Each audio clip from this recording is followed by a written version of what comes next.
American all over the world. Islam. Um, well, to sum it all up, basically what I was saying is that our nationality is Moorish Americans, and that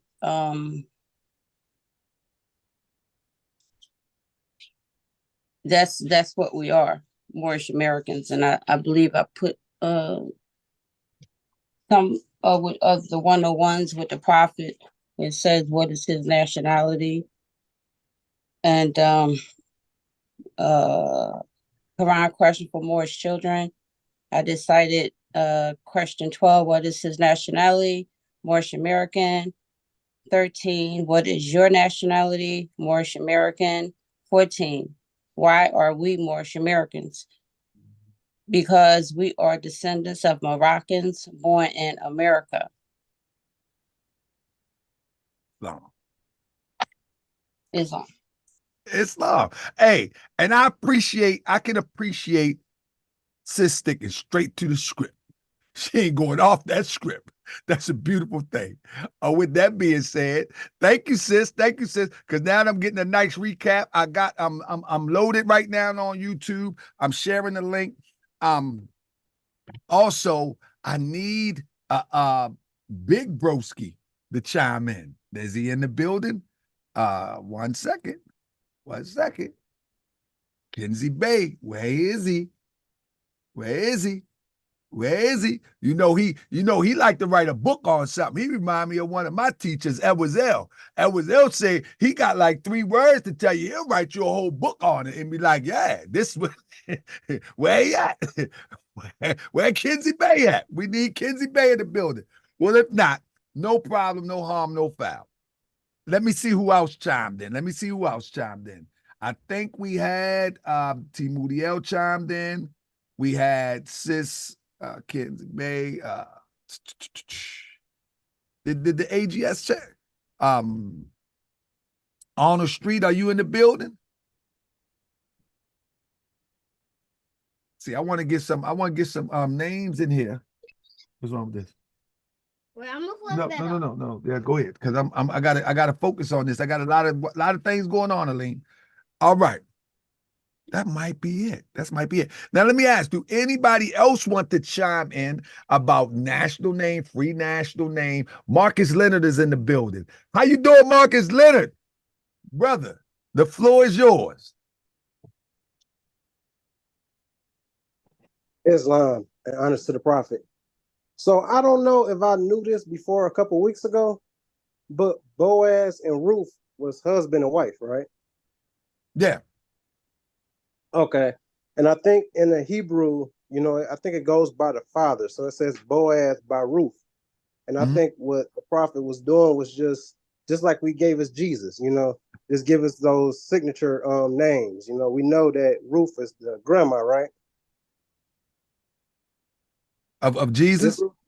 Yeah. Yeah. She's the descendant grandmother of Jesus. Yeah. Yeah. So I think it was more so just an indication, just letting you know. Then Ruth was a Moabitess, Right. So it just transfer over from that Moabitess to Moroccan. All right. That's about it. I'm ready to listen though. All right, so we're going to start off with the first half. Let me first rise and give praise to the great God of the universal law. I give honor to his prophet Noble Drew Ali. I give honor to the forerunner of the prophet, Brother Marcus Mosiah Garvey. I give a special honor to each and every one of you for taking time out today so we could chop these lessons up and get them right. So now, when the first half of the question is, why did the prophet choose Moabites?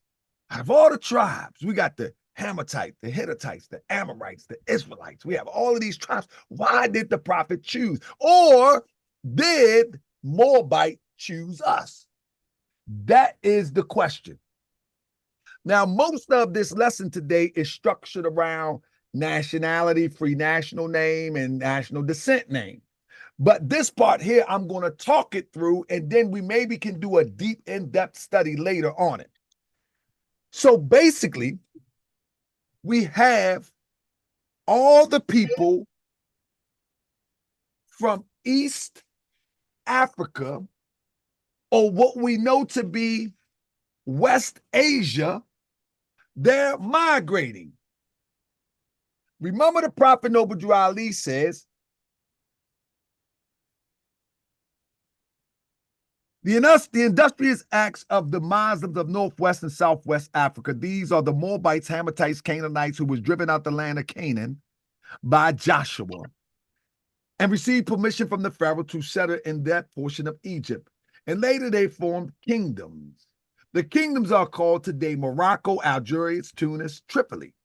But let's go back to the first part. It says, the industrious acts of the Muslims of Northwest, Southwest Africa, these are the Moabites, Hamathites, and Canaanites.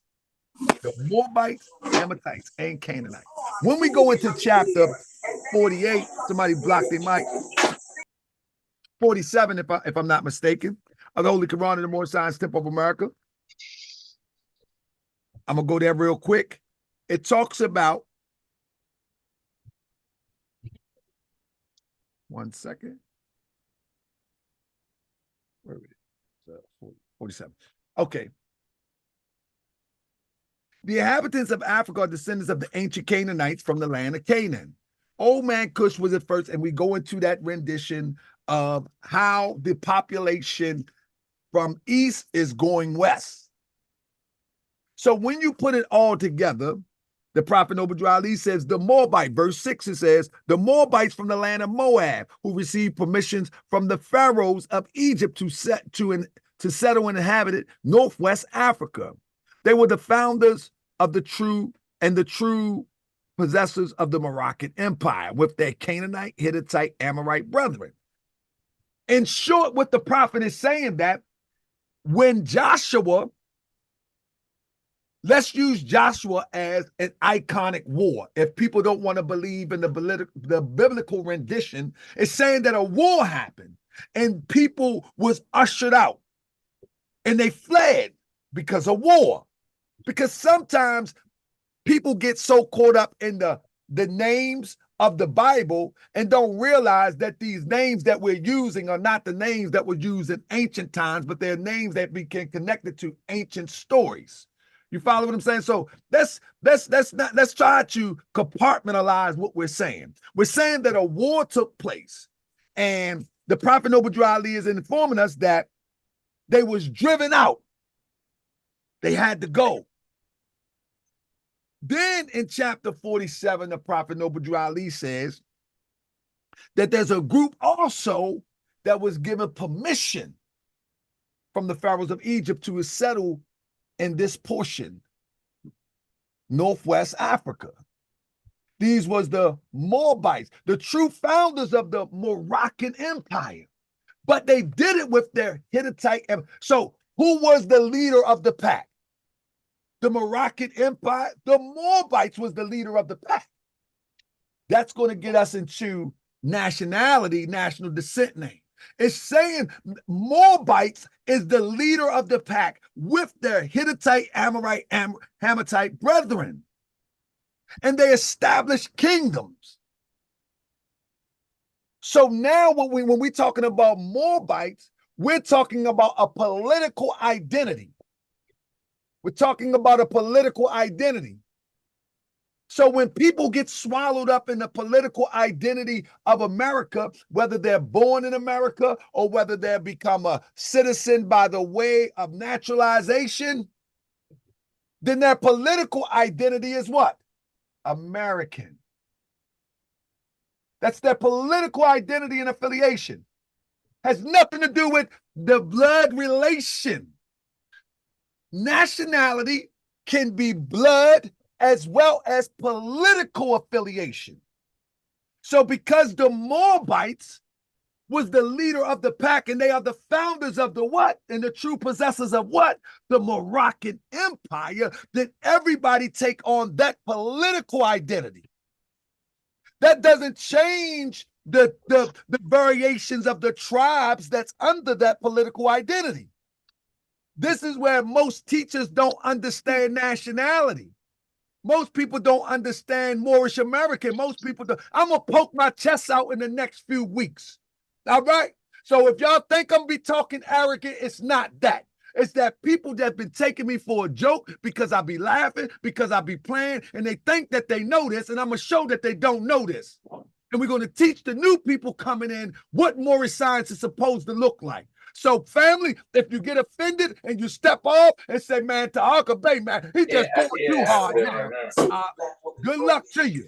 Good riddance. Because I'm going to poke my chest out in the next few weeks, because there's no way in the world that the prophet been around that this long, man, and that people of the unsuspecting public, not you here, but of the unsuspecting public, really don't have a clear understanding of nationality as it relates to national descent nature. And so let me break it down real plain and simple. Most people have been taught by misinformation, disinformation, that nationality constitute bloodline. That's not true. It can, but not always right and exact. Nationality can be your political affiliation. You can denounce your nationality. You know what? Right now, and if you did not want to be an American citizen, which is your nationality, and we're going to get to that in a minute.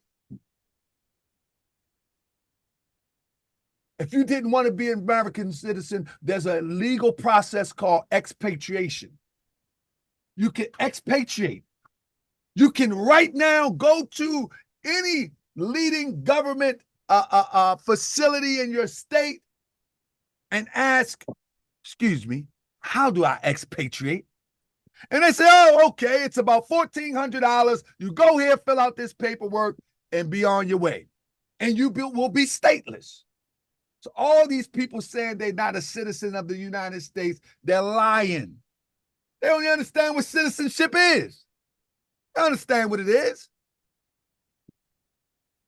Now, with that being said, this is why It's done. Prophet Noble Drew Ali, this is why the Prophet Noble Drew Ali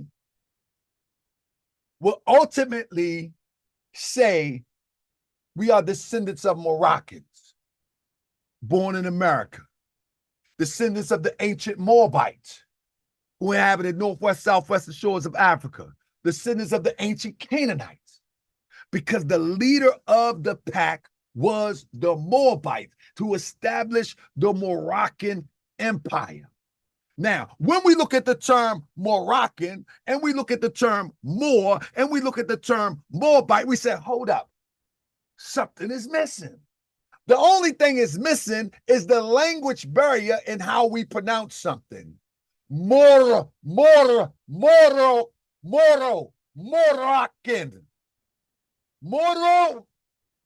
Moroc. You hear it? So we find Moros all around the planet. Anybody ever looked at the Canary Islands? Anybody looked at in far east, the Moros? Morocans. Sessions L mentioned that the American is a what you call a demonym for United States. Well, Moroccan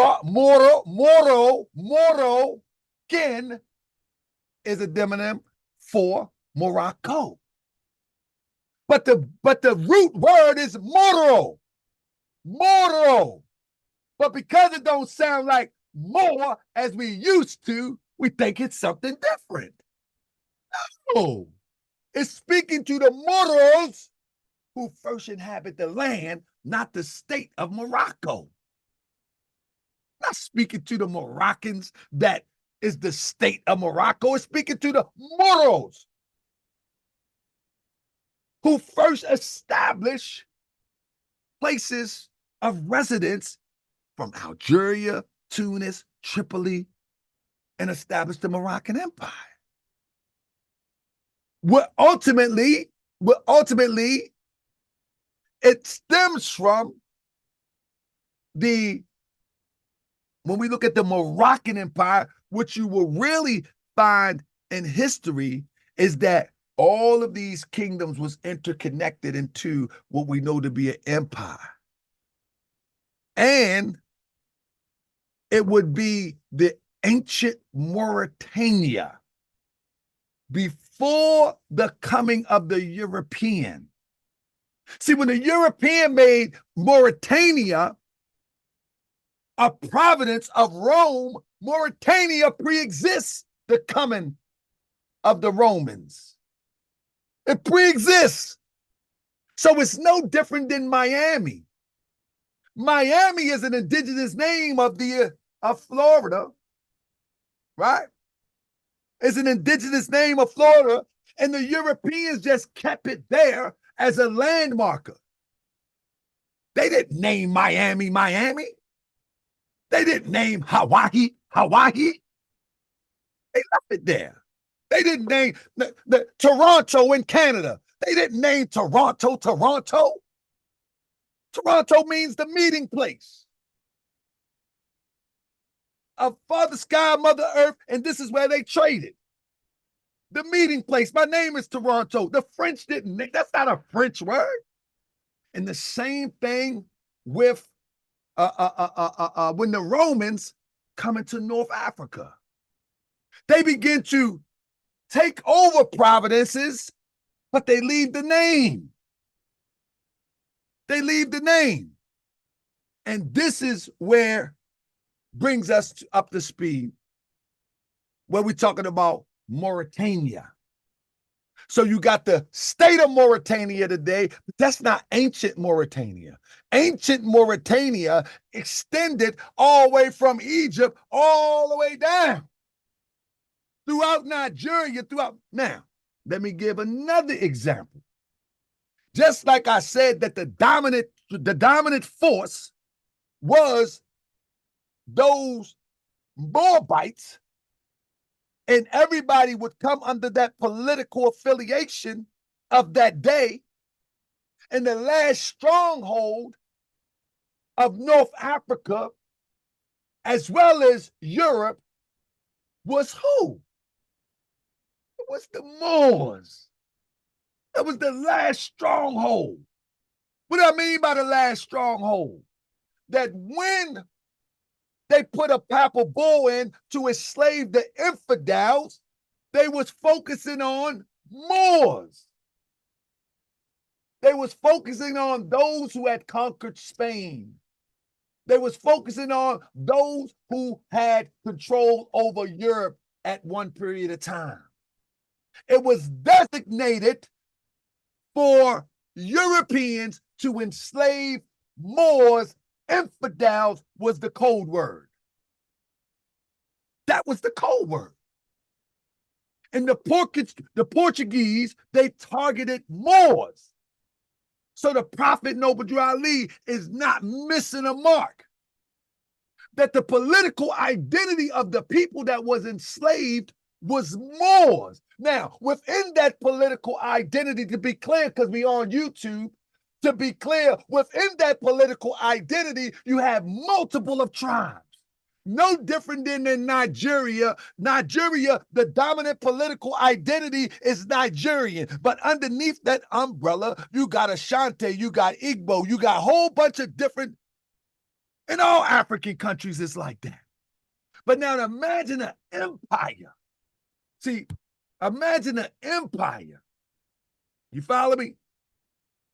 An empire, not only do they have just a bunch of identities and tribes and what's the name? Man, you got my millions of them. Possibly millions of them. Take the Roman Empire, for example. Whenever the Roman Empire would expand and conquer an area, automatically, politically, these people became Romans, whether they accept it or not. Whether they accept it or not. This happened in the area that we know as Turkey today, that was Constantinople. This happened in that area. Most people in that area, they could not speak the Roman tongue. They didn't even practice the Roman culture. But guess what? Politically, they were ruled by Romans. In Jesus' time, same thing. Same thing. In Jesus' time in Palestine, the Romans was the ruling caste. And so Jesus said, you render to Caesar what is Caesar and render to God what is God. Under that, all of the tribes, all of the houses of Israel would appeal to the Roman government. Whether you like it or not, that's what it was. And this is why they said, no, kill him. This is why they are responsible for the blood of Jesus on the cross, because they were the ruling government. But under that government, there was multiple identities of people.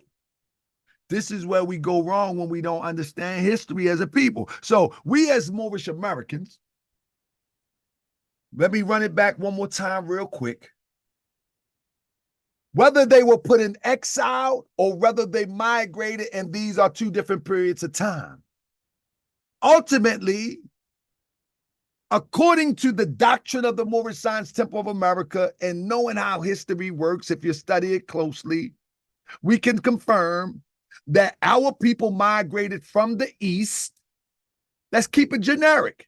Our people migrated from the east and they populated Northwest Africa from Libya all the way over to Morocco, even down the south.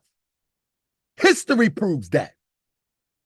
History proves that. Now, with that being said, in that migration pattern, the word is that an empire was established, and this empire was called the Moroccan Empire. In history, you may find it under another name, but that is the starting point to do your research. Moroccan Empire. Now, if that be the case, and they are the ruling force, the ruling political force, what is the political identity of the people that was put into slavery? They were Moors. They were Moors. That doesn't take away from your tribal affiliation. If you want to be Ashanti, then practice the Ashanti tradition if that's what you want to do. If you want to be the Igbo, then practice the Igbo tradition if that's what you want to do. You want to practice Fulani, then practice Fulani if that's what you want to do.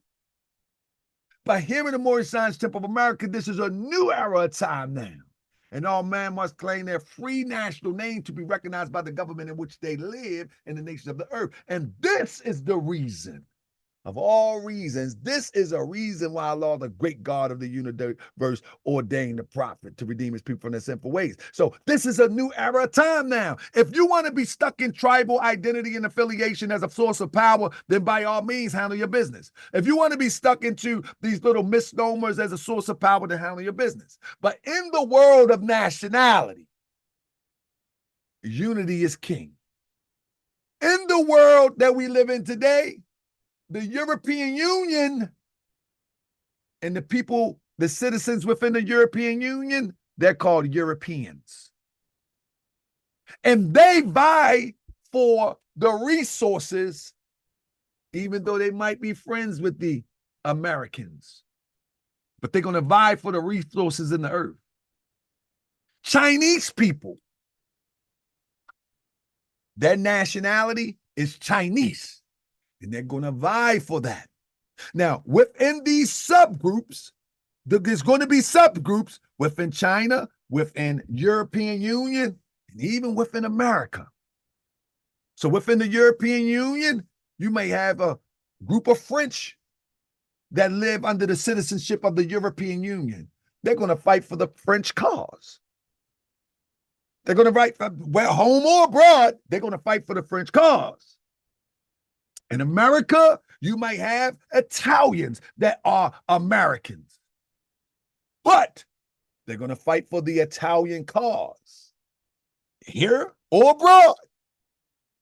So they're going to put pizza stores in every place and say, we are the one who created pizza, even though we know pizza was created in Egypt.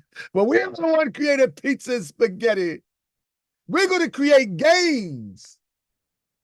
You know, the game like Luigi. in all of these games, and we're going to reinforce our culture through video games. One more. Yes. I know it's called Super Mario Brothers, Aline. But Lee said, you know it's called Super Mario Brothers. Let me finish. I'm making a point. So they are going to dominate culture in every way they can. They're going to do it in games. They're going to reinforce. They're going to do it in food. They're going to do it in dress. They're going to have cultural events. And it's all going to be to push the concept of the Italian American. The Polish going to do the same. The Chinese going to do the same. When you look at the quote unquote black people in America, who they like to say we are, look at the difference. We're all over the place. We're all over the place. So in reality, Moorish American gives you distinctive culture that you must develop, from the culture of yesterday to make it relevant today. You must develop it. Ain't nobody going to develop it for you. Why I say from culture of yesterday till today? Because we are not the same desert people of yesterday. We're not the elephant riding people of yesterday. We're not the camel riding people of yesterday. Get over it. Let it go. Your shoes don't need to curl up no more. Let it go. We can celebrate that. That's why the Prophet Noble Drew Ali says, in your Moorish costume at convention. Anybody ever read it? We're a new people today. We're a new people today. So we don't pray of putting our head to the ground and being vulnerable in public to get our head chopped off. We stand up on the seventh, on the perfect foundation. We stand up. In private, you can do whatever you want. But in the Holy Quran in Mecca, it said when you're in security, then you can do what you want. We are different people today. So I hope I got to the point. I'm worked up because we're about to get into the second phase of this. I'm worked up because it's a shame that we have come this far. Man, honor to Sessions L, and y'all for having this conversation. Because you know what? Y'all was all on point. It's the public outside of the noble temples that don't know, that make these conversations so important. And these conversations will give us all clarity. It will recrystallize our concepts. It's the people that's outside of the noble temples, the Moorish Science Temple of America, that really doesn't have a clue, and half don't even care. Because guess what? As long as they can sing Drew Ali in the water, as long as they can sing them songs,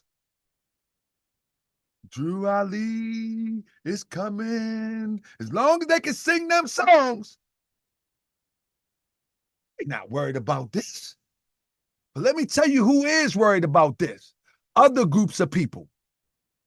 Chinese women will come over here at 9 months pregnant to have a baby to benefit from the American nationality. At 9 months.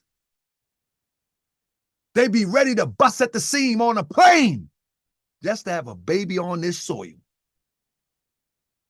Look at the immigration problem. Why you think they coming here? You think they really coming here because the opportunity is for them, or it's twofold? Because once they have that baby, see, people ain't even understanding how people see future for themselves.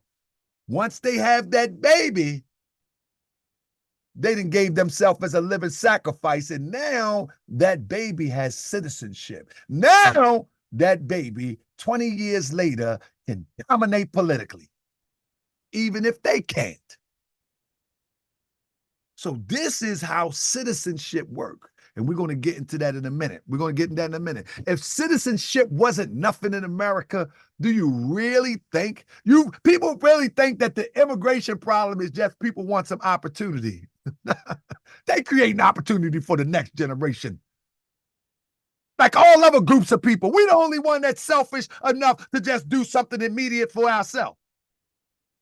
We're the only one that's crazy like that. We're the only group of people that's selfish enough to do something right now for us and will not go until tomorrow. Now, other groups of people are planning for the next 100 years. They plan for the next 100 years because they know another cycle age is coming. They know they must transcend this life into the next. They know. Just think about it. All of the immigrants from south of the border that came here, how many babies that was born here? You worried about the next 5, 10 years? No. You better think about 20. You better think about 20 when them babies grow up. That's what you better think about because they're preparing. Now, in reality, there's nothing wrong with that. And don't let people confuse you with competition as hate. Self-preservation is the first law of nature. We love to say it. And every group of people have the right to preserve themselves and their kind. If we're foolish enough to kill ourselves and not preserve our kind, our culture, then we're foolish enough to just go down in history as a foolish people. But other groups of people are preserving themselves and their kind at all costs. And we sitting up here mad? No, it's time for us to tighten up. Period. Black has not worked for us. That's the bottom line. Because it gives us not the proper cohesiveness to move under one political ideal, under one economic ideal. If you say buy black to me, and I'm thinking like, yeah, buy black, I'm going to the corner store and buy me some blacks. Talking about Black and Miles, that is. Go buy me some blacks. Man, look, Uncle Roy owned the corner store. I'm buying from my people. Buying some Black and Miles, though. Buying black may mean something else to somebody else. I say buying black, I'm going to buy from the Hebrew Israelites. Well, the Hebrew Israelites going to take that and build up the Hebrew Israelites. I'm going to buy black, I'm going to buy from the nation. The nation is going to take that and build up the nation. Some might say, well, I'm going to buy and I'm going to build up the Moors. And the Moors are taking and build up. But when you're talking about fighting for a group of people and you say, listen, we're buying because we all need the power. Now, all the resources goes to the benefit of the ideal of the whole people. And this is the original concept of the Moorish Science Temple of America, that what the Moors contribute, it contribute to all Moors, whether people acknowledge that they are Moors or not. This is why when you look at the newspaper and the Prophet Noble Drew Ali was handing out jobs, you will see that he said, anybody come to 3140 and you can be a salesman, saleswoman. This is why when you look at the minutes, you see people without L's and B's on the minutes during the time of the Prophet. This is why when you look at events, you see people of all walks of life. It wasn't no exclusive in the box for Moors proclaim. This to the Moorish Science Temple of America that made it look like some cult thing in a box for one person and one group of people that's screaming, Allah, praise Allah, Allahu Akbar. No, the Moorish Science Temple of America was all inclusive for community. Somebody flipped the table and they flipped it the wrong way. And then when they sit it back up, they sit their own stuff up on it. And it's up to us to bring back the real. It's up to us to bring back the real. So with that being said, let's get into Sessions L. Did I touch on it? Now we can get into the travel and all that, but I want to make sure that I touched on, I'm long-winded. I want to make sure that I touched on why Moabite actually chose us. Nah, Islam. You did that, and you tied the questions that I posed in the chat. You tied everything together, and I thought that it was like two separate questions. So that was nice how you did that at the end of the day. I appreciate that, to be I honest. told you, Session, I'm gonna be Jordan. I'm gonna poke my chest out, man. Because I'm telling you, I'm gonna in some of these demonstrations, I'm gonna stop playing so much and stop playing music so much. Because it seems like people think think it's a game. And they think it's a game. Man, I'm telling you, our prophet is amazing. It's amazing the way, and you say, you know, how I tie it up, but this is how I see how the prophet laid it out to us.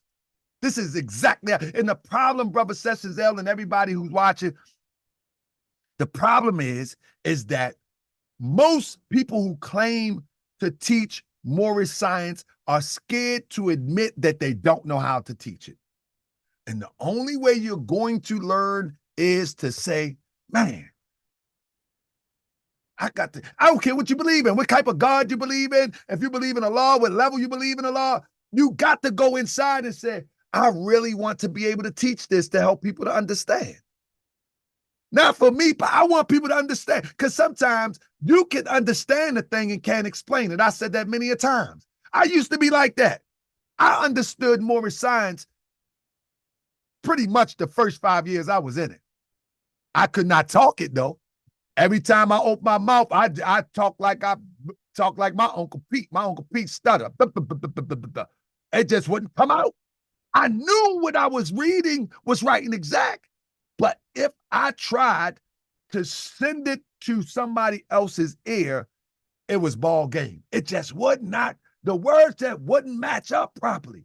And so in contemplation and meditation, I would say, Allah, just show me how to teach it. Just show me. Tell me what I need to say. Tell me what I need to read. I just want to be able to give people the understanding that I feel. Anybody got that? The understanding that I feel. That's a difference. There's a difference than the understanding you can articulate. The understanding that I feel. Like I know this is right. Man, if I could just find the words, you know? And that's where I'm at with it. I prayed on it. I studied. I prayed some more. I asked a bunch of questions. I got cussed out. I got go study. I got, you ain't ready for this. I got a whole bunch of stuff. But ultimately, one day, I opened my mouth and I was explaining something and I was listening to myself. I was like, wow, I wish I could have recorded that. I wanted to hear myself again. Anybody ever do that? Like, wow, I wish I could have recorded that. I wanted to hear myself again. And at that point, I knew that I was going to be able to refine the way that I teach Moorish science. And I want each and every one of you to do the same. Contemplate, meditate, be like, I need to get this. I need to get this because I know it's right. Now, let's go into the next phase that Brother Sessionell just talked about, how I tied it in, because now we're going to take it to a next level. They were talking about, everyone in the chat was talking about national name, free national name.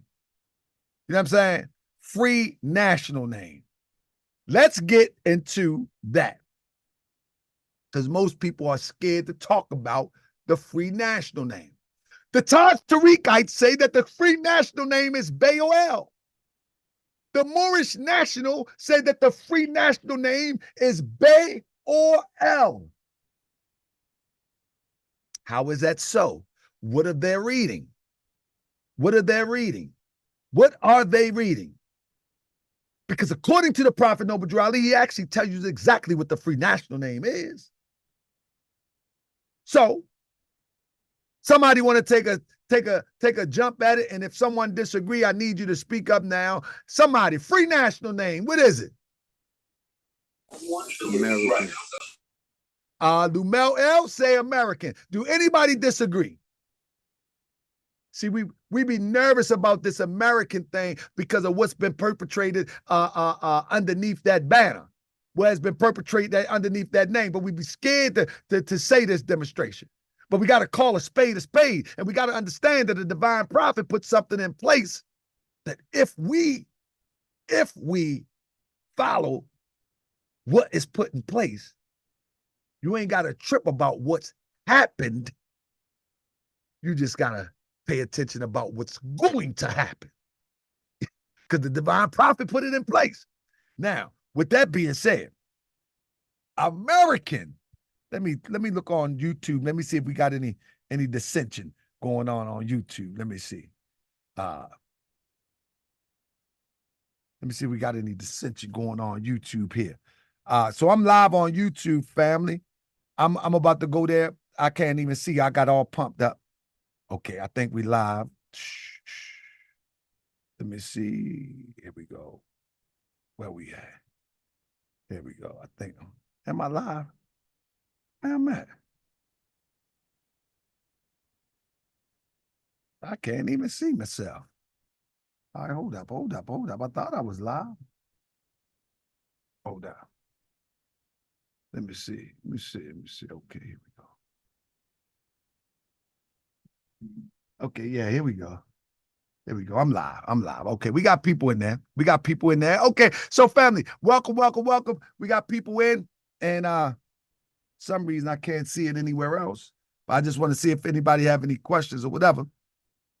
So here we go. Let me mute that out. All right, we about to teach now. So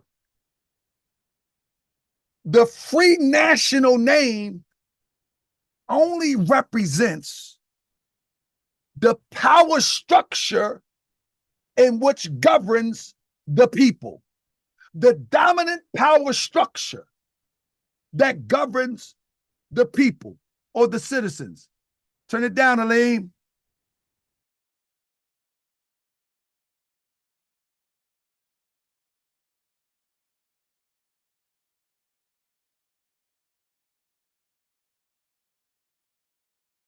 All right. So when we're looking at free national name, we got to source Prophet Noble Drew Ali in a divine warning. Got to source the Prophet Noble Drew Ali. And then, let me say this. I'll be remiss if I don't say this. So listen, we got to source Prophet Noble Drew Ali, number one. And number two, we got to remember that whatever Prophet Noble Drew Ali says as it relates to nationality, national identity, etc., it got to line up with everybody else's. Like, you can't say that free national name is Ella Bay and you read the prophet and then you look around the country and ain't nobody else using this same formula, because remember, this got to be taught into all nations and all lands. So the formula have to be universal. You follow what I'm saying? The formula have to be universal. It have to be understood universally. It cannot be understood secular.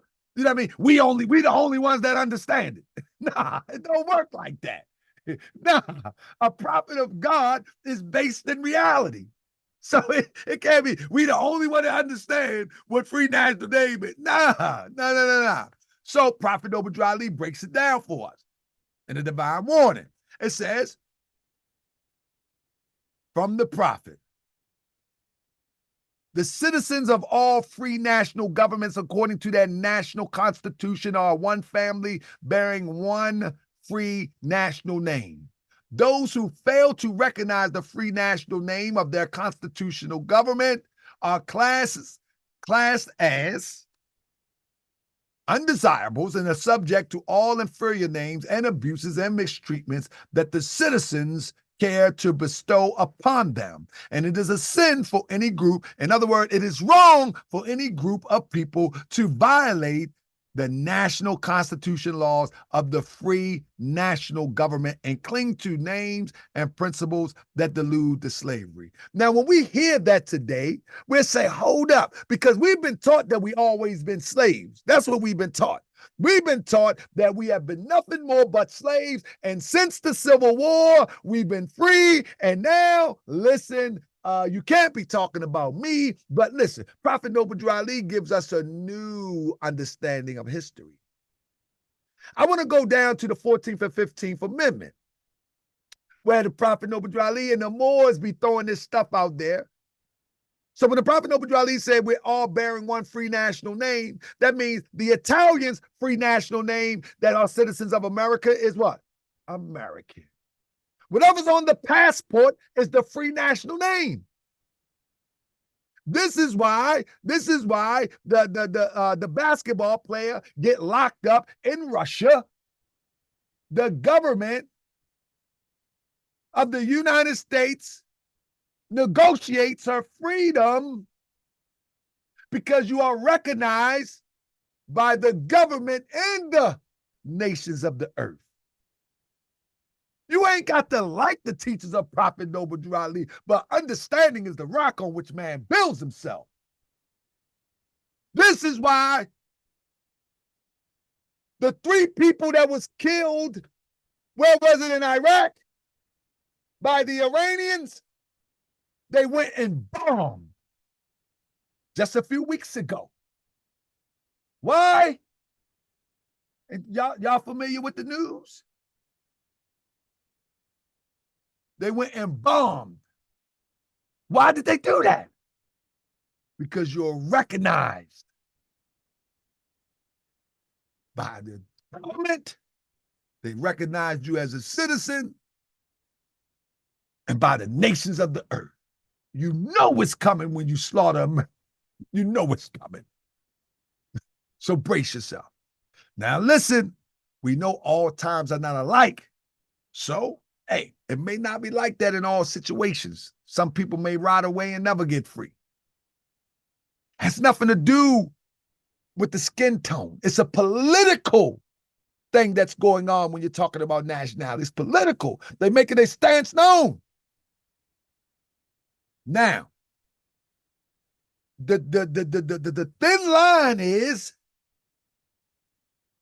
between what you witness with them bombing with drones and getting the sister free from Russia. The only part that's missing out of there that we fail to participate in is gaining the political power where we become the power instead of asking the powers to be to do something for us. That's the problem with us.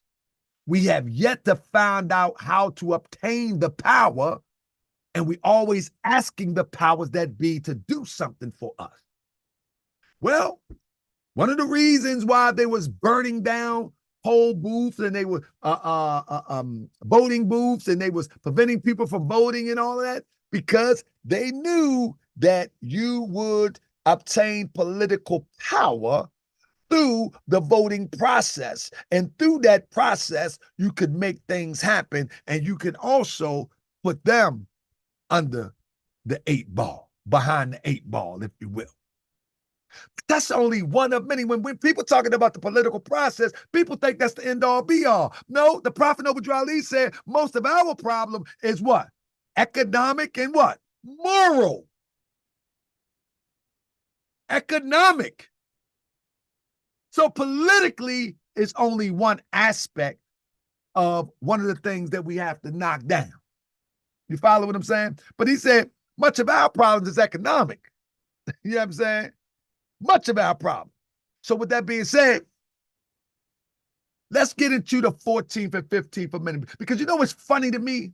How Moors flipped this one. You're a 14th, 15th Amendment citizen. Anybody ever heard that one before? You're a 14th Amendment citizen. Like, do they really understand the prophet? What did the prophet say about this? And then, you know what's funny too? People be talking about criminal law, talking about his civics. A right to travel is not civics.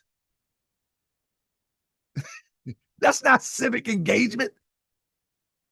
People be talking about all this type of law stuff and claiming that it's civics. That may be a form of civics, but that ain't what the prophet talking about. Prophet talking about taking the political power.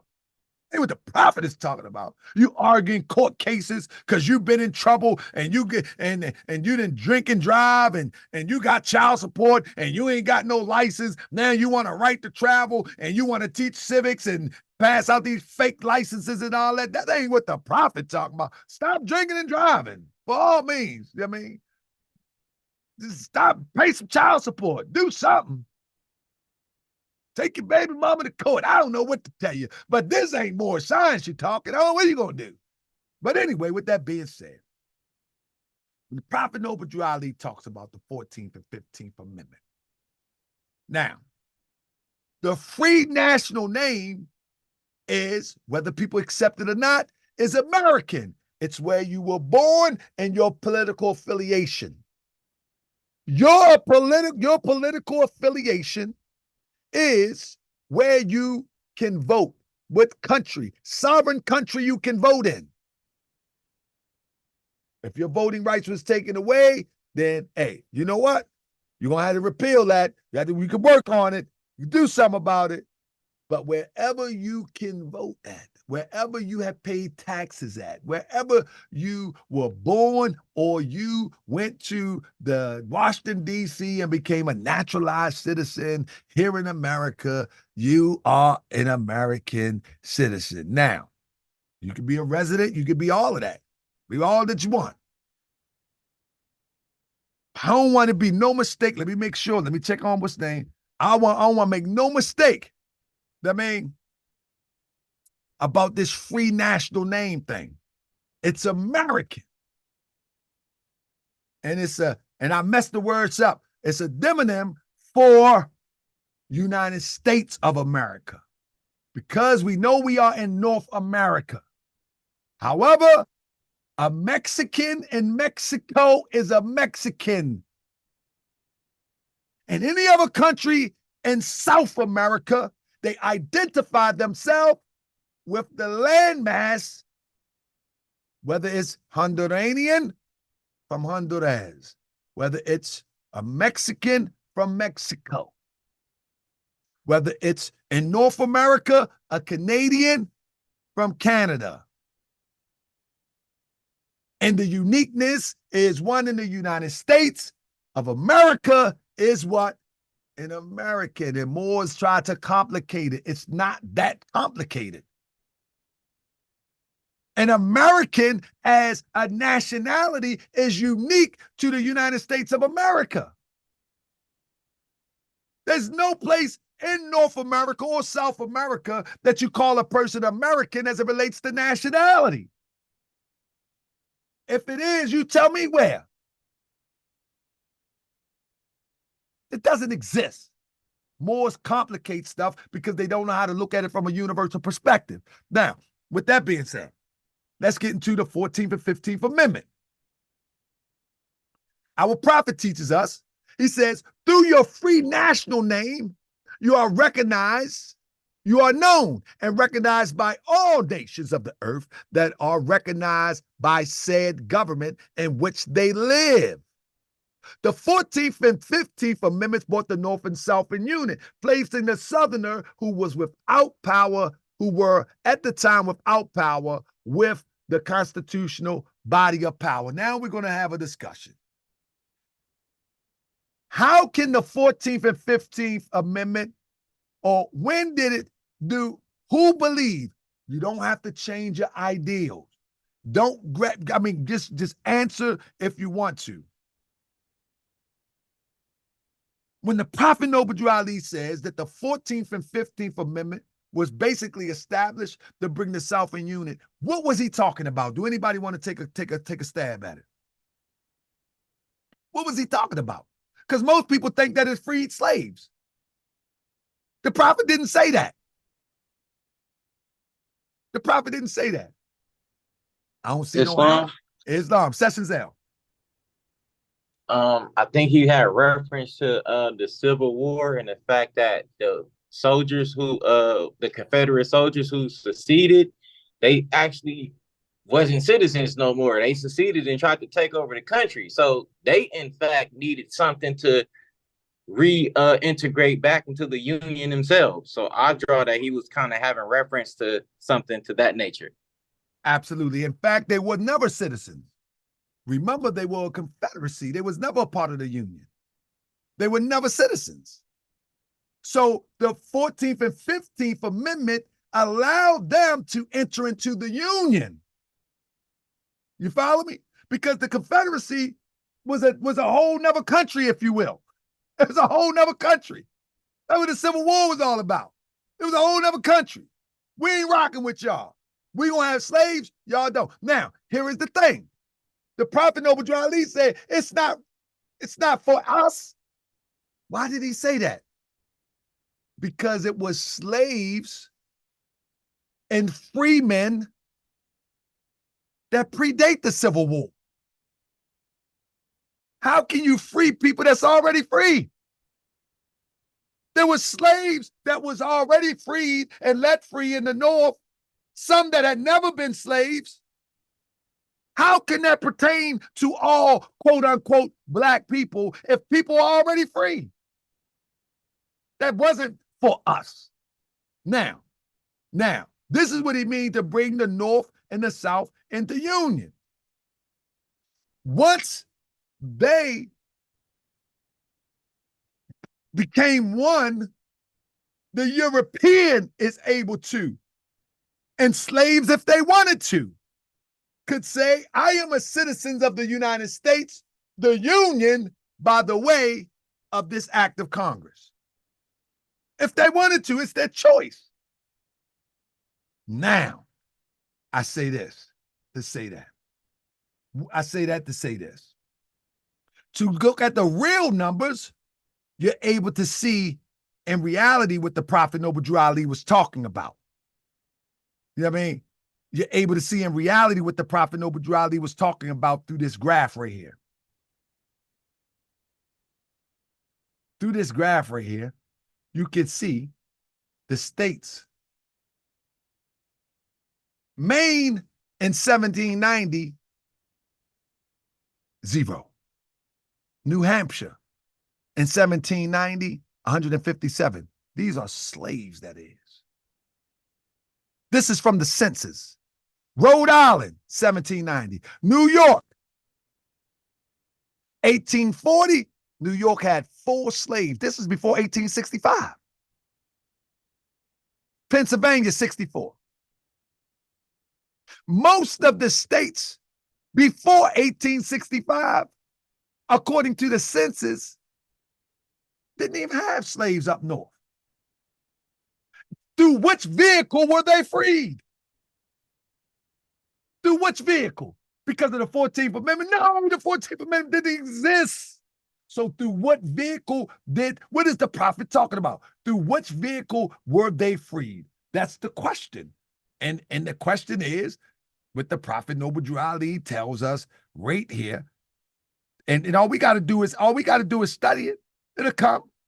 It'll come. He said this. And at that time, 1865, the free national constitutional law was in force since 1774, declared all men equal and free. And if men are declared by the free national constitution to be equal, since the Constitution has never been changed, there is no need for the application of the 14th and 15th Amendment for the salvation of our people as citizens. Now, what does that mean?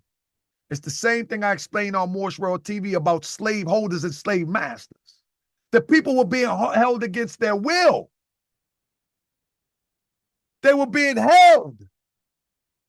They were being held against their will because there was no law put in place from the federal perspective to free people until people begin to quote that 1865 Emancipation Proclamation. But it was already free people. States was already letting go of that slavery thing. This is the part that they don't tell people. Let me give you an example about Delaware. See, if you think like a slave, you're going to act like a slave. Let me give you an example about Delaware. For example, take Delaware. It said Delaware held on to slavery the longest, even the past when the institution was profitable for the state. Delaware had a unique path to emancipation. Caught between the North and the South geographically, it would not abandon slavery. And I took the most extreme concept of the ones who let go slavery before 1865.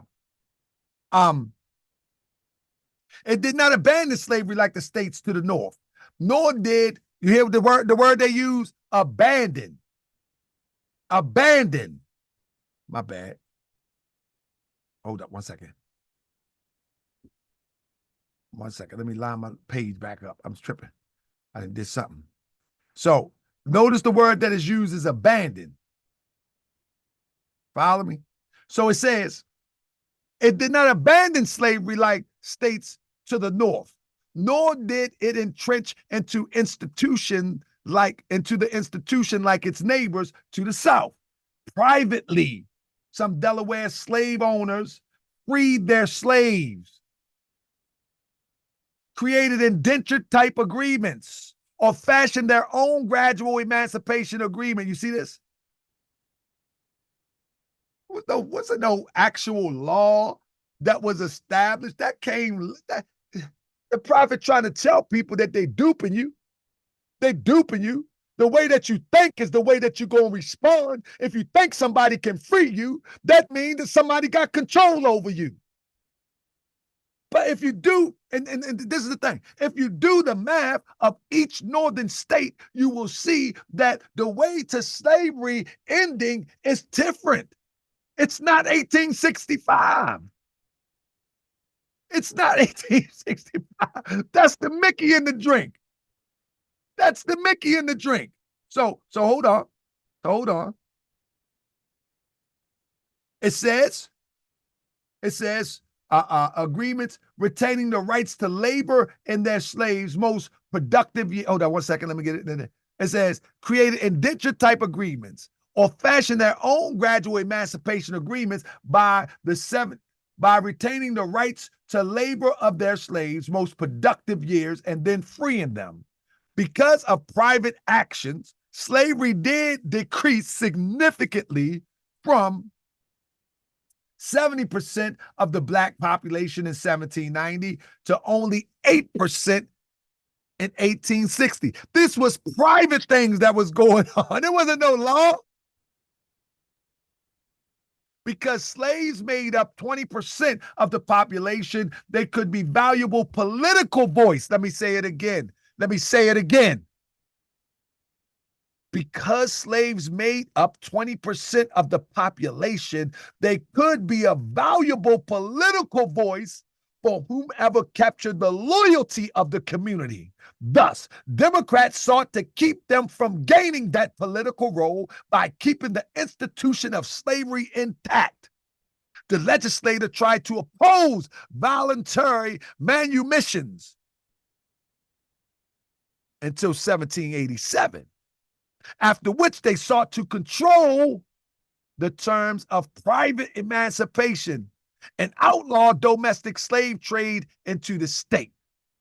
But by 1860, slavery was economically defunct in the state, but there were still 1,798 slaves on the record. This placed Delaware as one of the slave-holding border states that Lincoln had to tread so carefully around during the Civil War. Technically, they say, the 13th Amendment is what ended slavery in Delaware. But they said technically, but we already see that the slaveholders was freeing slaves without any Emancipation Proclamation. They was doing it privately. However, the state was the last to ratify the amendment. Delaware did not ratify the 13th Amendment and abolishing slavery until 1901, but that never stopped anybody from being free. The 13th Amendment did not free anybody. People was being freed in every state of the Union. People were free and never been born slave in the Union. This is the part of history that people don't talk about, that you had Moors in the Union that had never been enslaved. Never.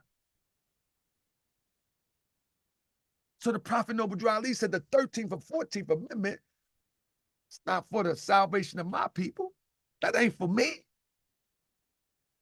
But in 2024, people really believe that the 13th or 14th Amendment freed the people. We we're only maybe in the 50s and the 60s that people started understanding it like that. But during the prophet time, it appears that nobody understood it like that. People understood it just the way the prophet put it, that it gave the South political power or access to political power of the Union. That's what it was for. And those slaves that was fighting for, you hear what I say?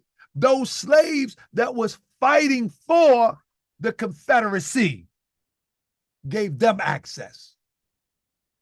Gave them access to the political union, to the political power of the Union, which we know as the United States. So this is what I'm saying. And teaching Moorish science, one of the problem is that most people don't understand the subject enough to teach on the topic. But that's the reason why the 14th and 15th Amendment does not apply. Because you are born free. And someone more say, you're a 14th, 15th Amendment. What are you talking? You talking about, I fought for the Confederacy? What do you mean? You talking about, I ain't fight for no Confederacy. What are you talking about? I mean, anybody got any questions on that before I go to the next? I want to talk about national descent real quick. And we're going to touch that for a second. It's going to tie into the first part of the conversation earlier. Anybody want to chime in? Any comments? Come on, Sessionaire. This is your conversation. You started all this. Yeah, nah. I was gonna say I do got a question about national descent, but I'm gonna wait till you because you might actually touch on it. So I don't want to ask you a question before you actually ask touch the on question. it. It's okay because I'm about to go there in a minute. If ain't nobody, if everybody is clear, I mean, raise your hand if y'all clear about the 14th and 15th Amendment that it was already free people in the 1700s. Yeah, right. Nah, yeah, it was already free, man. That's a new, and let me say this before I hand it over to Sessions. That's a very fairly new concept that the 14th and 15th Amendment gave us the ability to be free. That's a fairly new concept within the last, 50 to 60 years. During the time of the prophet and before then, people already knew that. That's why people escaped to the north. Why did people escape to the north? For the 13th and 14th Amendment? For the 14th and 15th Amendment? No. They escaped to the north because it was free. It just makes sense. Right. Come on, man. And why was they free? Because of the Declaration of Independence. That's why. Very. It wasn't no Friday. Islam, brother. The floor is yours, brother. Let me get Friday, and then we'll get back to Sessions out. Islam. So from what my understanding was when I first started studying about more science, that the 14th, that we never needed the 14th Amendment, but the reason why the 14th Amendment came about was to bring all people into a certain type of slavery through the federal government, under the federal, like the districts. That's when they created like the districts through Washington D.C. when these Washington supposed to quote unquote sold this country to Great Britain. That's how, they say the DMV is part of the British government. The IRS is not really the IRS. It's part of an agency that was formed up under England. So that was the understanding that I was given. Yeah. Well, let me say this, Brother Friday. A lot of that is pseudo teaching where people don't even understand. Let's be clear. The United States is a corporation, but it's also a country. It's a corporation and a country. You know what I'm saying? The Magna Carta. Anybody familiar with the Magna Carta? I mean, the Magna Carta is a corporate document. You know what I'm saying? That established the United States at one point in time. I mean, in Europe. But every state has a charter. Every state in the United States has a charter. It's a corporate charter. Then the United States also have one. The district that holds the charter is that area that we call the District of Columbia that was once held in Philadelphia. You know what I'm saying? So when they say the government is shut down and Trump shut down the government when they wouldn't build the wall, they was talking about the corporate part. That didn't mean that the country shut down per se. They're talking about the corporate part of it. As we know, people were still building. As we know, the banks were still open. But the business of the government within the square miles of Washington, D.C. was shut down. That's who holds the charter of the United States of America. You follow what I'm saying? Now, when you're talking about the IRS, IRS is nothing but an outsource of an entity working for the government. The Motor Vehicle Administration is an independent entity working for their contracted. The police is contracted. You understand what I'm saying? When people mix it up, though, they try to act as if that they are separate from the government, as if their power only extends within the bounds of them being a separate entity. No.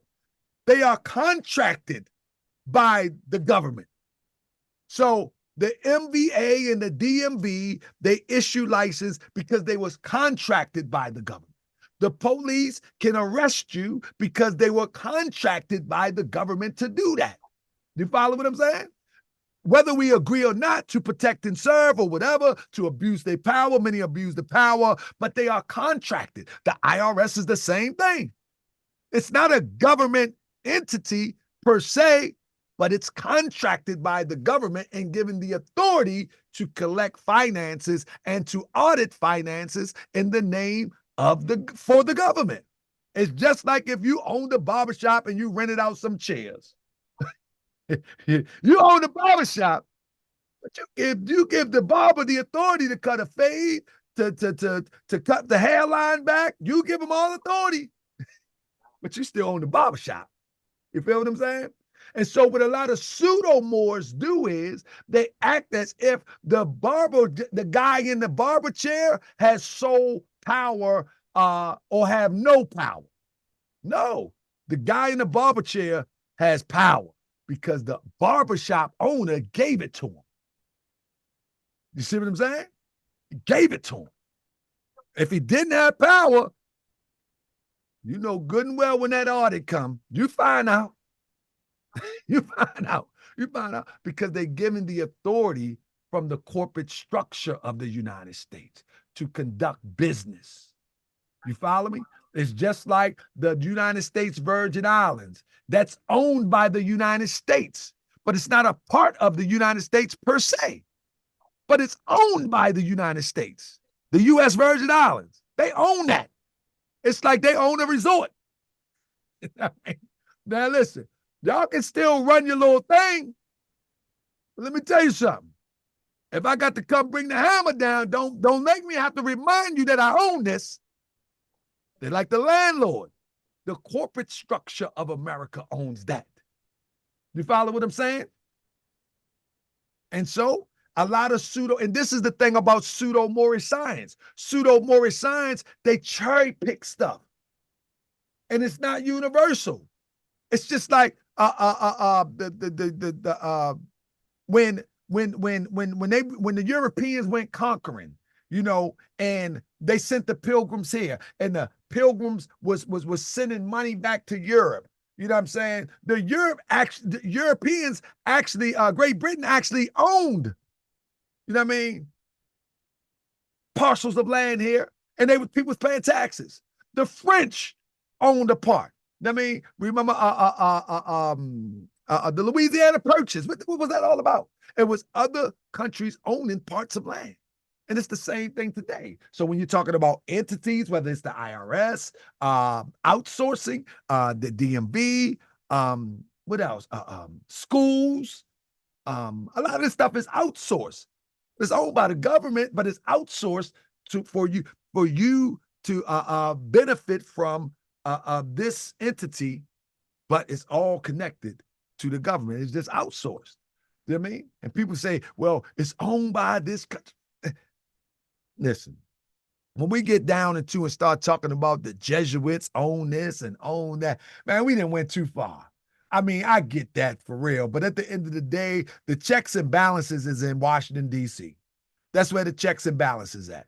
Period, point blank. Now, the only way that one is able to affect change is to understand it from a corporate structure perspective and a political perspective. But all of the, you know, I mean, a lot of people that speak about, and I'm talking about the pseudo science thing, a lot of people that speak on this stuff, they have no solution to address the change. How do you address the Jesuits? How do you address it? How do you address it? Listen, I seen Taj Tariq tell somebody when he got pulled over, there, you got to send this to the Pope. Y'all don't remember when R.V. Bay, they were sending messages to the Pope. You got to mail a letter to the Pope. You got to mail one to Homeland Security. You got to mail one to this one. I said, good gracious. And every seal that you bought was like $30. It was like 15 seals you had to buy at $30 a pop. And they gave you 30 addresses you had to send them to. I mean, one was the Pope, one was the Vatican, one was the it was just crazy. So yeah, to your point, brother, I'm not saying that I'm right and exact about the Europe is not involved or whatever the case may be, but I know the checks and balances go through DC first.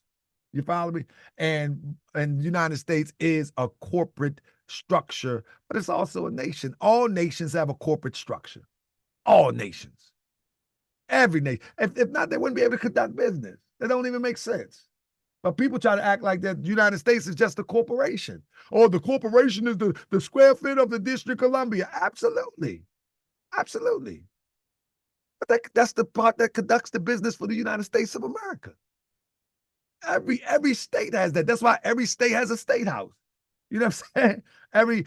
And in every state, the county is the seat of power, not the city. So in Baltimore, we got Baltimore City and you got Baltimore County. The power is in the county, not in the city.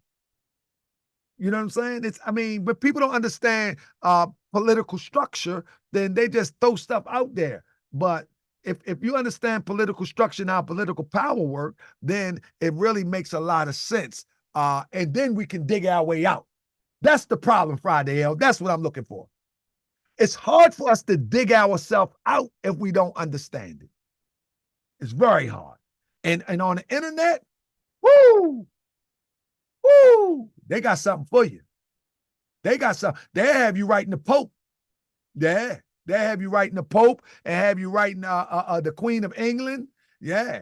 Yeah, they say Prophet Noble Drew Ali got the term noble from the Queen of England. I said, goodness gracious. They have you all over the place. So, brother, I hope I answered your question. But yeah, they just outsourced just like anything else. You know what I mean? I'm not trying to make light of it, but that's just really what it is. You know what I'm saying? That's just what it is. You know what I mean? I don't want to make light of it, but that's really just what it is. It's being outsourced. You know what I mean? Like for instance, I think it's a couple bridges that's owned by China. That's a true thing. Couple bridges in the United States owned by China. You know what I'm saying? Like you could actually buy bridges. You know what I'm saying? When we gonna get our money right to buy one? And ports, yeah. When we gonna get our money right to buy one? They say America's up for sale. What we waiting on? We talk about everybody else. I'm not speaking to my brother Friday or anybody else. We talk about what other people are doing, what other people are buying into. But when we gonna get our money right? Talk about what the Mexicans doing. What we doing? Talk about immigration. We're talking about what they call it. What they call it when people move into one area. What they call it? Gentrification. Gentrification. When we gonna gentrificate something? What we crying for? When we gonna gentrificate something? You feel what I'm saying? That's the issue with us as people, that we look at a situation and we don't remedy it. We look at a situation and we cry about it. But it's up to us to do something. Let me get back to Sessions L. I hope I answered your question. What you got, Sessions L? All right. So I've been following with you. This divine warning is, man, it's potent. this national descent name, right? I'm kind of wrestling with this because we read that to be a citizen of any government, you must claim your national descent name. Right. And then the next paragraph, it goes on to say, and every nation must bear a national descent name of their forefathers. Absolutely. So my draw with that would be, well, I mean, we know the free national name, our free national name is American. So it's like, is that saying we can't really be American citizens if we aren't Moorish Americans? Like, as far as our people is concerned, you know, let me get to the line. Read the line that you was reading. I mean, read the line that you was reading, and I want to pull it up real quick. I'm trying to find it right okay, now. the first line, it says, and I have to start from the beginning of the sentence with that. That's fine. Any group of people that fail to answer up to the constitutional standards of law by name and principles, because to be a citizen of any government, you must claim your national descent name, because they place their trust upon issue and names formed by their forefathers. That's the first sentence. And then moving down to the next one, it's not that much, so I'll just go ahead and go ahead. You good? I'm trying to find it on my page. All right. The word Negro deludes in the Latin language to the word nigger, the same as the word colored deludes to anything that is painted, varnished, and dyed. And every nation must bear a national descent name of their forefathers, because honoring thy fathers and thy mothers, your days will be lengthened upon the earth, but upon this earth, Islam. I'm trying to find it right now. Okay, and that's located. Okay, this is a divine warning. So the sentence I read is from the 1, 2, 3, the fourth paragraph, the fourth and the fifth paragraphs of the divine warning. I got it chopped up, so I need to. All right, hold up.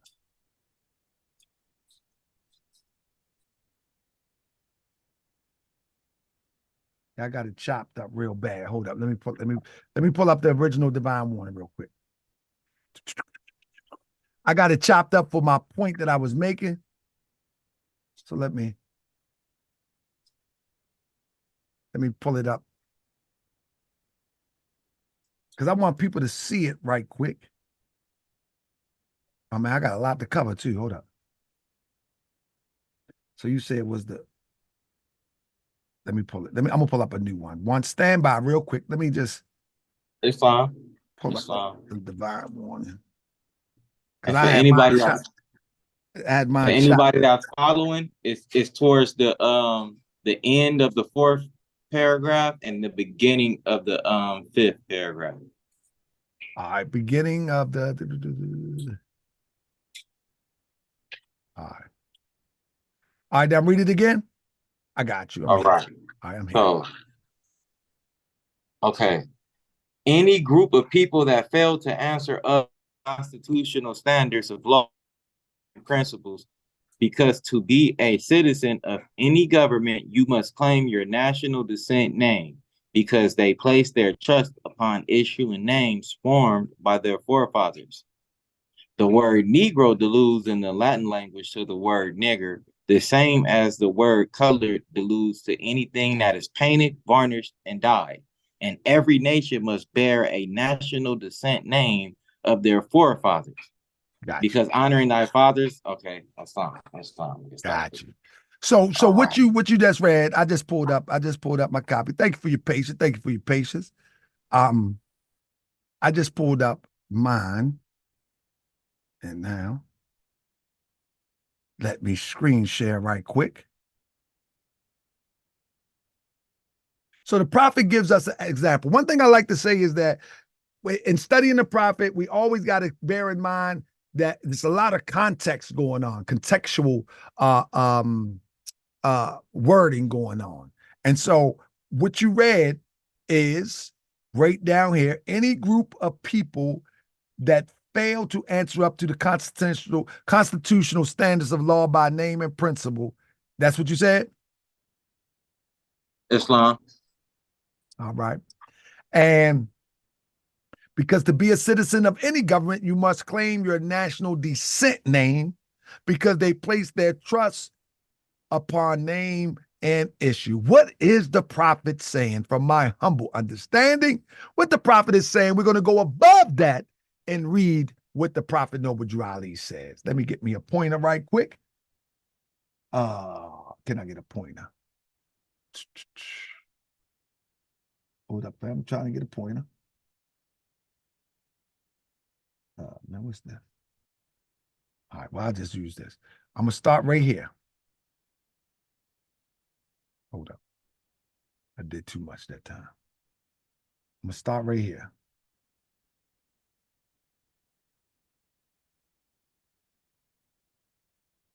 It says, I love my people and I desire their unity and mine back. Two, it should be two, their own free national and divine standard.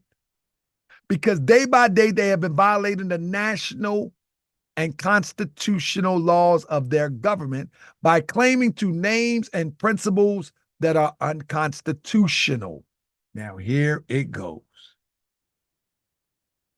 It's supposed to be if the Italians, Greeks, English, Chinese, Japanese, Turks, and Arabians are forced to claim their free national name and religion before the constitutional government of the United States of America, it is no more than right that the law should be enforced upon all American citizens alike. In all governments, when a man is born and raised there and asks for his free national descent name, and if he fails to give it, he is misused, imprisoned, or exiled. Any group of people that fail to answer up to the constitutional standards of law by name and principle. Because to be a citizen of any government, you must claim your national descent name because they place their trust and issues on names formed by their forefathers. What are you talking about, Prophet Noble Drew Ali? Whenever you come to this country and become a naturalized citizen, you have to give indication of where you come from to identify you want to be a citizen of that where you're at. Anybody that ever came to this country, they have a past. We are the only one that is minus a national descent name. And if everyone else comes to this country with a national descent name, it's only right that we should have one too. Because without that national descent name, there is no way to identify you and where you came from, even for yourself or for your children. So now you become a liability and you become a violation to your own self because you don't know who you are. And if you don't know who you are, you can only be a slave to the powers that be.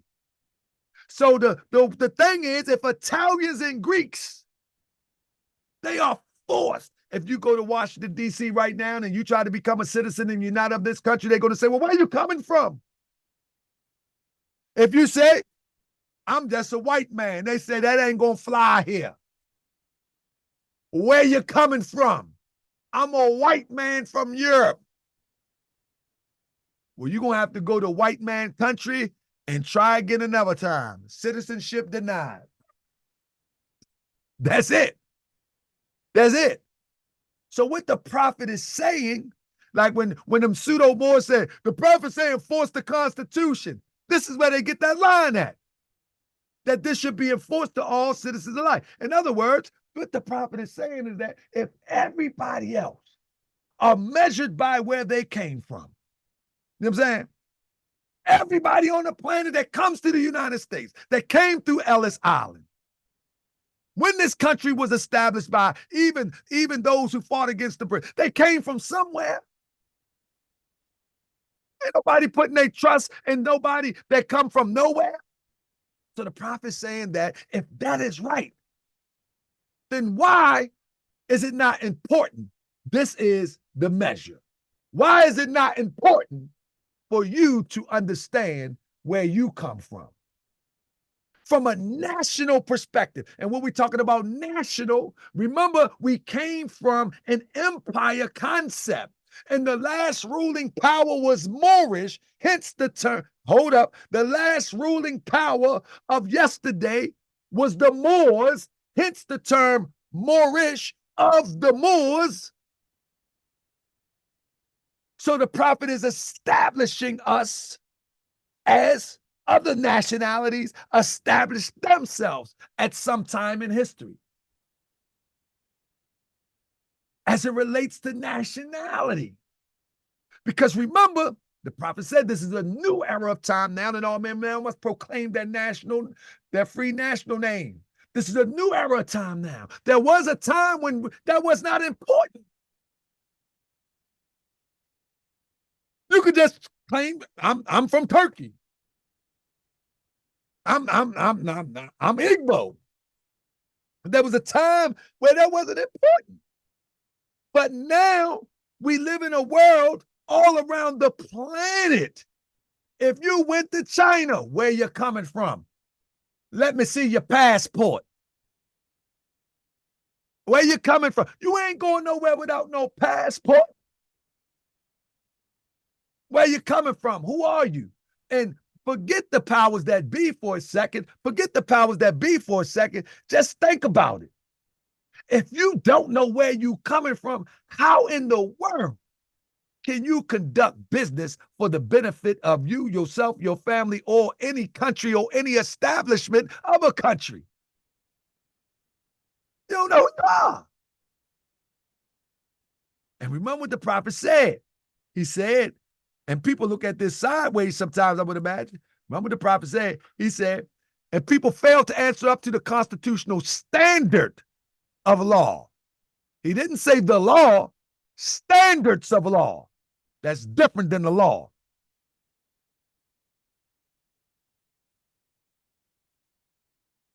By name and principle. Because to be a citizen of any government, you must claim your national descent name. Because national nation descent name. Because they place their trust upon issues and names formed by their forefathers. We do too. The word Negro alludes to the Latin language, the word nigger. The same word, color alludes to anything painted, varnished, and dyed. And every nation must bear a national descent name. Bring it up back to here. If the Italians, Greeks, English, Chinese, Japanese, I think we get the point. That if all of these people are coming into this country and they're connecting themselves to a national origin, a nation before this nation, what's our problem? What's our problem? You follow me? Brother Sessions L. Got my house today. All right, I got one last question. No, did you get that? Am I good with you on that one? No, you are, man, and that led me to this last and final question, which you know what I'm saying, and I think it's important. Because you had mentioned that, you know, we already had free people before the Civil War.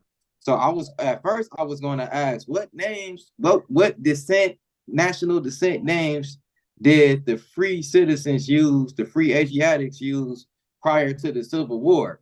But then you said something interesting that led to this question I'm about to ask. You said this is a new era of time now. There was an era of time where claiming your free national name and having a free national descent name didn't really matter like that. So I know in our divine constitution. Let me say this real quick. It mattered, but it didn't matter in law. Right, Islam. I get you, Mo. Yeah, I'm not trying to be so technical like no, that. You good though, bro. You good, bro. No, I just want to say Yeah. that because we got people on YouTube listening too. Oh yeah, I forgot. Yeah, Yeah, that, you yeah. They good, bro. want You like good though. I nah. got you. So in our divine constitution, it says these names lasted from 1770. I should know this by heart. I shouldn't even listen. 1774, 70 to 1779 to 1865 during the time of 65 slavery. during the time. And but this is a new era of time. So did that new era of time start after 1865? No, no, Would no. you is it safe to say that? I'm saying what I'm saying is that the 1865 is the new era of time. But what I'm saying is that was the restart. That was the restart of the Mickey and the drink. It's fine. That's the restart. It doesn't change. It doesn't affect us. But it's the prophet is giving you a time period of now they changing the game on you. They changing the It's game fine. on you. It's fine. Every time we get to the goalpost, they move that demonstration. So this is what the prophet said. This is a new era of time now. And Auburn, they changed the game. They put a Mickey in the drink. Islam, no, because he did say, and all men now must proclaim Now. their freedom. He said, yeah, he says it's a new era time, and all men Right. now. Like, yeah, so yeah, that would imply before now you ain't had to proclaim it. You knew who you are. If you didn't know who you are, it able to. But now, right, that means every group of people is circling the wagons with each other, and you better start circling the wagons yourself. Now I can understand that more because when you put emphasis on the fact that them Southerners, they was not citizens, like they never was. They started a whole new country. Like we gloss over that fact. So that's interesting, Mo. That needs to be kind of revisited under a Moorish lens, like the impact of the nation. Because we just gloss like that just didn't happen. Like, all right, boom, we fought a war and they just clicked back together like Legos and everything, you know what I'm saying? There was two different countries. Right. Let's be clear. And this is what I'm telling you. Most people that claim that they can teach this Moorish science is given to us by the prophet, they failed us miserably. I'm telling you, I'm poking my chest out. They failed us miserably, Moors. They failed us miserably. But let me tell you something. They also have been, some of them that were sincere, whose shoulders I stand on, they give us the springboard to open our mind up. But the ones I'm talking about that failed us is the one that act like they know but didn't know. The ones that failed us is the ones that said, go study, study, study. The ones that failed us that start making up stuff instead of saying they don't know so we can all go research together. Those are the ones that failed us. I ain't talking about the sincere ones. I'm talking about the ones that act like they really knew something. They used pretty glossed over words and they didn't say nothing and we walked away dumber than when we came in. No, those are the ones that failed us, you know? And so if I don't know something and I think that I'm not well versed on something, then I'm going to tell you what I'm going to do. We're going to sit down and we're going to get a think tank together and we're going to figure this thing out. But we ain't going to freestyle and make this thing up. You know what I'm saying? Because what I said right here, right now, today, this can stand the test with any group. This can stand the test with any nationality. This can stand the test with any nation in any conversation as it relates to national descent name, as it relates to nationality, as it relates to national principle. This conversation can stand the test with any group. You follow what I'm saying? We could talk to somebody in Italy right now and they can understand this. That's right. We could talk to somebody in Canada. We could talk to somebody. As long as we don't have a language barrier, this gonna make sense. That other stuff, we know that stuff ain't never make no sense. Brother Friday says, does the state constitution supersede the United States Constitution? If it want to, AGS say no. If it want to, it can. The state can break off if it wanted to and claim its independence. But the state has agreed to align under the federal government. Each state of the United States is an entity within itself, and they agreed to be under the subordination of the federal government. They agreed to that. But if any given moment, you know they talking about California might do that. Anybody ever hear about that? No, we not. No, I hear you. Yes, but yeah. No, they said that though. They mentioned that one time. Texas mentioned it one time. So if they wanted to, they could declare their independence and be a country. They have their own charter. They have everything. But they have agreed to be under subordination of the federal government. And so, as our AGS says, that yes, the federal government supersedes the state government. But then it could be a no if they decide to pull away. But if they decide to do that, then the federal government gonna bring in the National Guard and say you ain't going nowhere. So it's all over the place. Yeah, man. The federal government said you ain't going nowhere. We invested in you. We didn't send you money for your disaster. We didn't send you money for your fires. We didn't send you money for and now you're gonna do what? You owe us. It's business.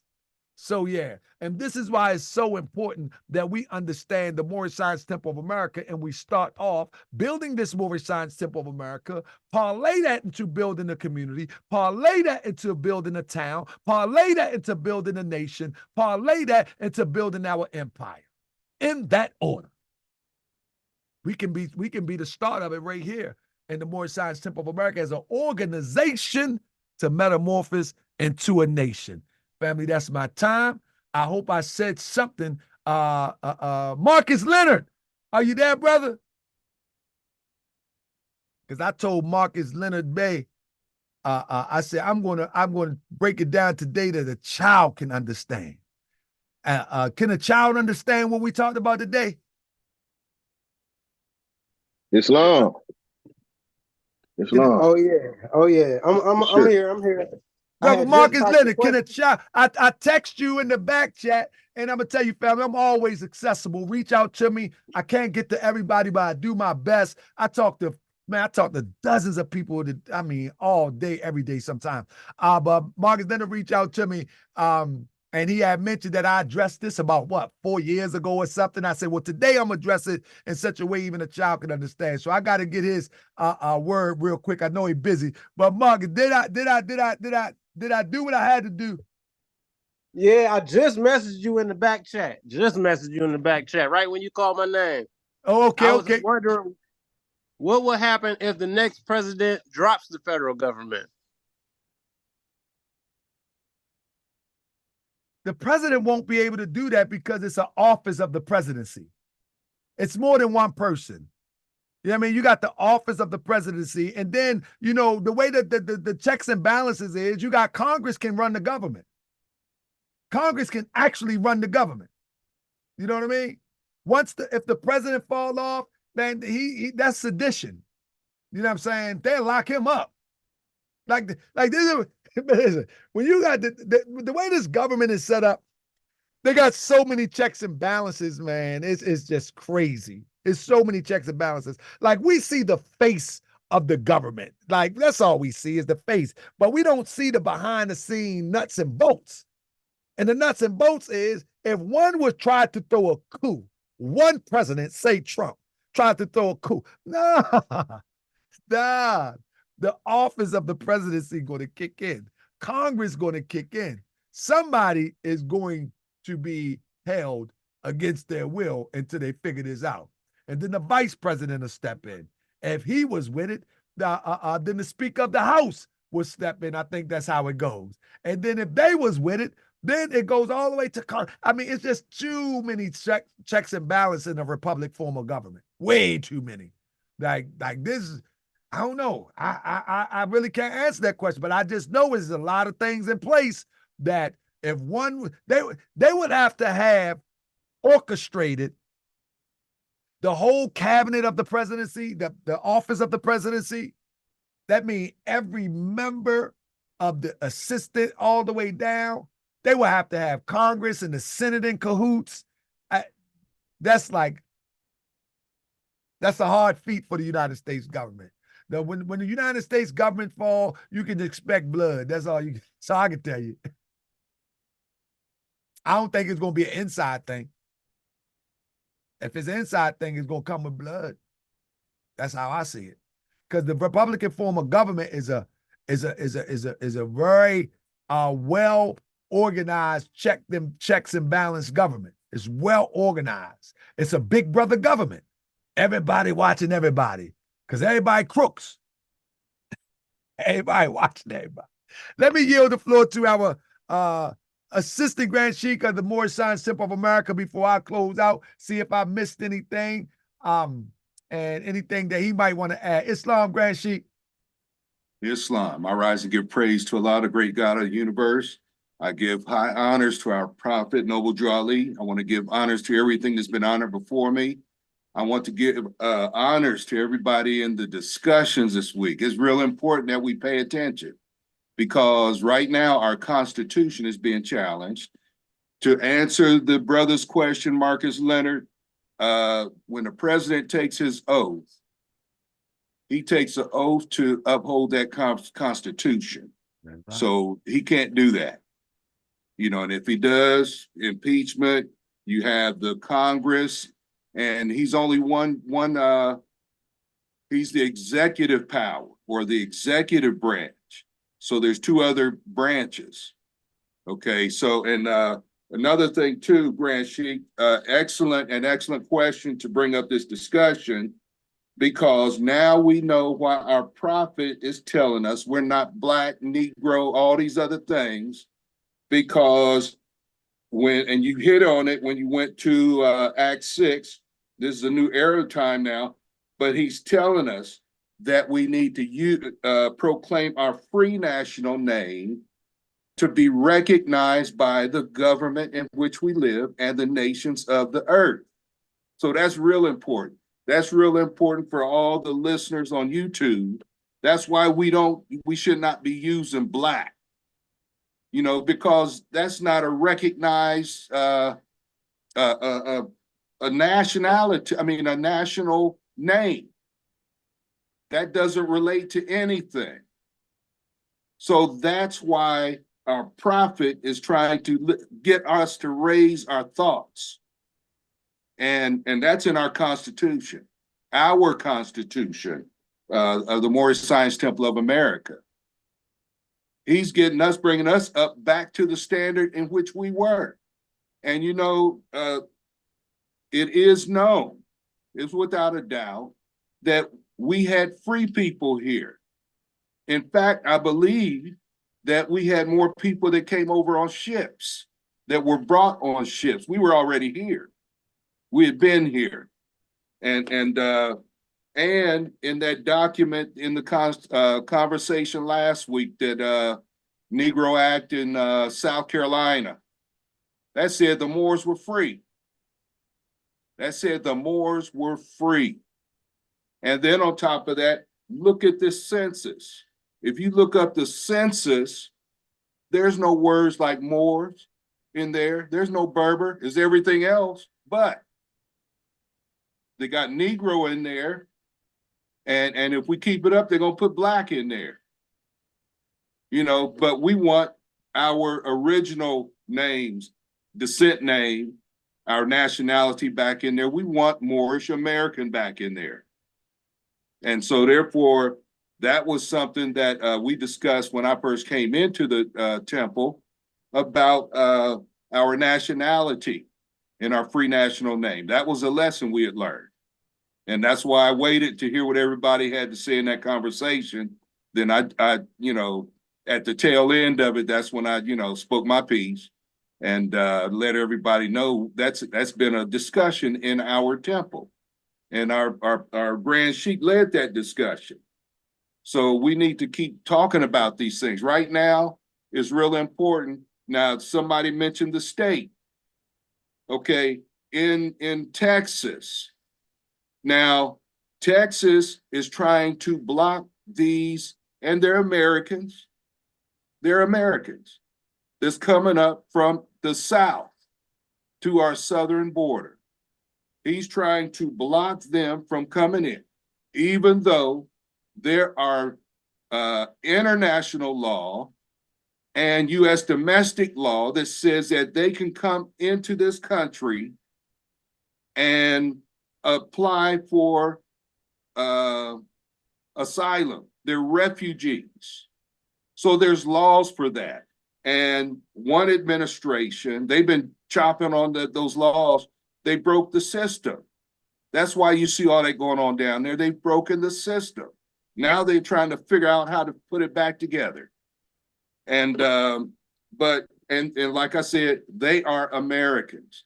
There was policies before that have caused a number of those countries, the policies that this country put down there caused their economy to fail. And it allowed the drug lords to come in. And that's why it's in shambles now, because they're in danger. And that's why they're showing up. But Texas is trying to put barbed wire out in the water so that they can't come ashore. And the federal government, that's their jurisdiction, is the borders. So now when a state law or state constitution, which is law, comes into conflict with the national, our constitution or our national federal laws, it's in the Constitution supremacy law. That means the federal government takes over. They have priority. It's supremacy, the supremacy clause is the name. Look it up. Okay, so it's important because this touching on law and constitution, what we see going on right now, even with the election, you know, even with them trying to ban Trump from being able to run. They're talking big time law, you know, and it's never been tried before or used, but until it was set up for what took place when the South seceded from the nation. So it's worth your time to pay attention to what's going on right now. This big time law that is being talked, that never been hitting airwaves before. And it includes us because we are Moorish Americans. Excellent discussion, excellent class. This is really interesting to me. And but peace and love. I'll yield the floor. Islam. So I was just sharing this. Thank you, Grand Sheik. Again, family, I'm gonna tell you, if you can't handle it in the next few weeks, I'm going to be poking my chest out. I'm telling you what I mean by that. It's time that we teach these lessons in the most rawest form that we can. And I'm willing to stand by the teachings of Prophet Noble Drew Ali. And when I say aggressively, I don't mean maliciously. I mean strong, I mean empowered, and I mean very expressive. Because I'm not taking a humble, laid down, relaxed approach in the next few weeks as it relates to these lessons. Because these basic lessons right here, we should have been known. I should have been known. Like, why most of us are half 100 got to learn this? Most of us are half 100 or better. And we talking about, well, they kept the doors open. Listen, a doorstop could have did that. A doorstop. The Prophet Noble Drew Ali said a block of wood can point the way. You know what I mean? Don't be a block of wood. So to claim that someone did something good because they kept the doors open, but they ain't teach us nothing, that is foolish. Because a doorstop can keep a door open. So with that being said, I yield the floor to Grand Sheik. So if y'all riding with the Grand Sheik, y'all might as well buckle up, because I'm about to teach this hard on the highways and byways, YouTube, and every way that I can. With that being said, I yield the floor to the Grand Sheik, Q Robson, Islam.